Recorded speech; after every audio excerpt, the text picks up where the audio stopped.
In this video we share the terrifying vision of Pope Leo XIII.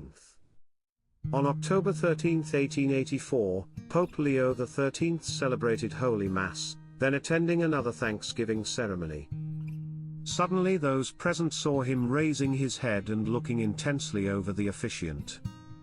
Without even blinking, with his eyes wide open as if invaded by a feeling of terror and perplexity, his face changed color.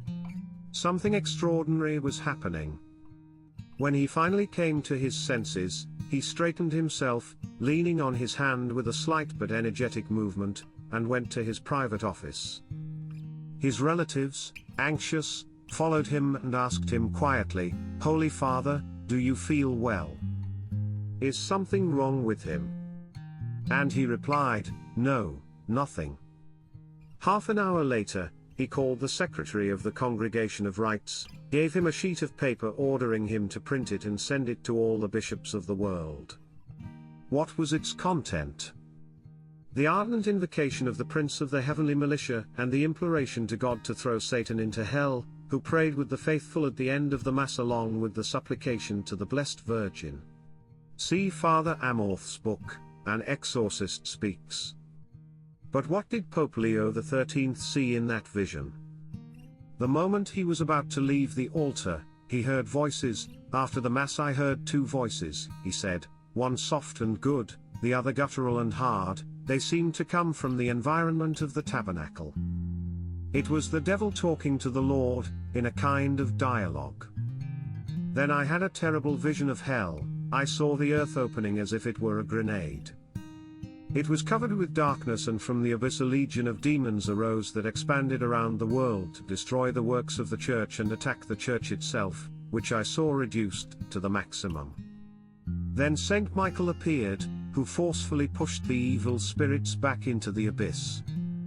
Then I saw Saint Michael the Archangel intervened again, but it was not at that time but much later, when people had already multiplied their fervent prayers towards the Archangel.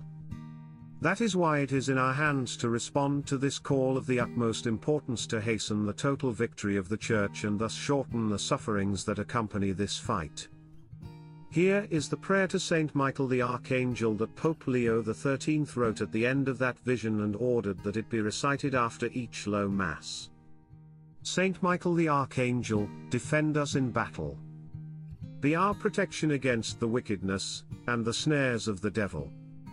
May God rebuke him, we humbly pray, and do thou, O Prince of the heavenly host, by the power of God, thrust into hell Satan and all evil spirits who wander throughout the world seeking the ruin of souls.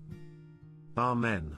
Although the obligation to pray it was abolished in 1964, St. John Paul II put it back into force, and Pope Francis, on September 29, 2019, on the feast of St. Michael the Archangel, asked us all to pray during the month of October, dedicated to the Rosary, a Rosary, the prayer to Mary under your protection and the prayer to Saint Michael the Archangel. Under your protection we welcome, Holy Mother of God, do not disavow the supplications that we address to you in our needs. Rather, always deliver us from all danger, O glorious and blessed Virgin. Thank you for supporting my channel. May God bless you and keep you. Our Lady, Queen of Peace, pray for us.